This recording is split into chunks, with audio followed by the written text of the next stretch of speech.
అర్ధరాత్రి రోడ్డుపై ఎవరు లేరు కదా అని ప్రశాంతంగా ఊపిరి పీల్చుకునే లోపే ఓ మృత్యు శకటం దూసుకొచ్చింది. కళ్ళు చెదిరే వేగంతో కారు చక్రాల కింద ప్రాణాలను నలిపేస్తూ విలయ తాండవం చేసింది. బ్రేకులు లేవా లేక బతుకంటే భయం లేదా? రాజమండ్రి వీధుల్లో నెత్తురు పారించిన ఆ నలుగురు యువకులు ఎవరు? మధ్యోమత్తులో వాళ్ళు చేసిన మారణకాండ ఎలాంటిది? నిద్రపోతున్న నగరాన్ని ఒక్కసారిగా ఉలిక్కి పడేలా చేసిన ఆ డెత్ రైడ్ వెనుక అసలేం జరిగింది చూద్దాం ఈ స్టోరీలో.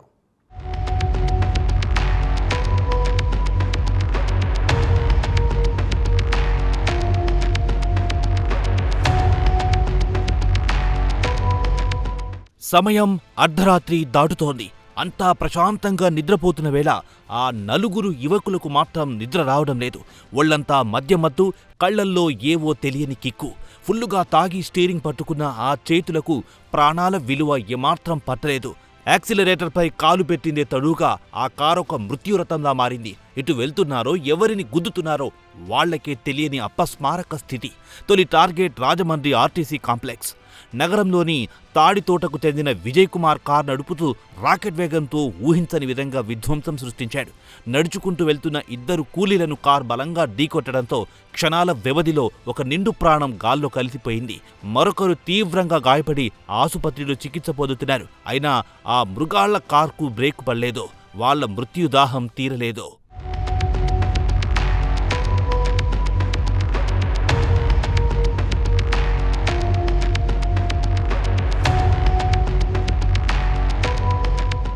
ఆర్టీసీ కాంప్లెక్స్ వద్ద ప్రాణం తీసిన ఆ కార్ అక్కడి నుంచి ఎస్కేప్ అయ్యే క్రమంలో మరింత రెచ్చిపోయింది. మత్తులో కళ్ళు బయలు కమ్మిన ఆ యంగ్స్టర్స్కు ఎదురుగా వస్తున్నది మనుషుల, వాహనాల అన్న స్పృహ కూడా లేదు. పాత సోమాలమ్మ ఆలయం వద్ద బ్రతుకుదెరువు కోసం పానీపూరి అమ్ముకుంటున్న ఓ చిరు వ్యాపారిపైకి దూసుకెళ్లింది ఆ మృత్యు శకటం. ఒకరికి గాయాలయ్యాయి. ఆ ఆర్తనాదాలు కూడా తాగుబోతుల చెవులకు వినిపించలేదు. కారును మరింత వేగంగా ముందుకు ఉరికించారు. ఏవి అప్పారావు రోడ్డులోని స్పిరిట్స్ పబ్ వద్ద ఏమాత్రం సంబంధం లేని ఓ ఆటోను నిర్దాక్షణ్యంగా ఢీకొట్టారు. అందులో ఎవ్వరూ లేకపోవడంతో ప్రాణాపాయం తప్పింది. వరుస ప్రమాదాలతో రాజమండ్రి రోడ్లు రణరంగాన్ని తలపించాయి.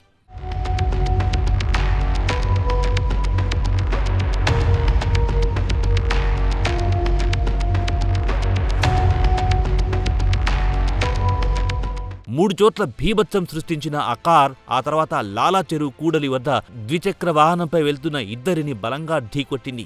ఆ ఇంపాక్ట్కు బైకర్లు గాల్లోకి ఎగిరి కింద పడిపోవడంతో తీవ్ర గాయాలయ్యాయి. ఈ ప్రమాదంతో కారు అక్కడే ఆగిపోవడంతో డ్రైవర్ విజయ్ కుమార్ కారును వదిలేసి పరారయ్యేందుకు ప్రయత్నించాడు. అయితే వరుస ప్రమాదాలతో అప్పటికే అలర్ట్ అయిన పోలీస్ యంత్రాంగం సీన్లోకి ఎంటర్ అయ్యింది. ప్రకాష్ నగర్ పోలీసులు వెంటనే వలపన్ని మత్తులో తూలుతూ పారిపోతున్న విజయ్ కుమార్ను అదుపులో తీసుకున్నారు.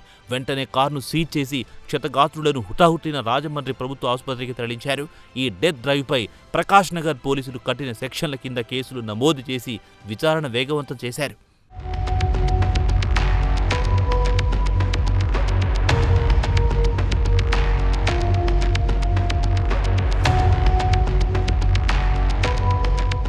చూశారు కదా, ఆ నలుగురు యువకుల క్షణిక ఆనందం మితిమీరిన మద్యం మత్తు ఒక అమాయకుడి ప్రాణాన్ని బలి తీసుకుంది.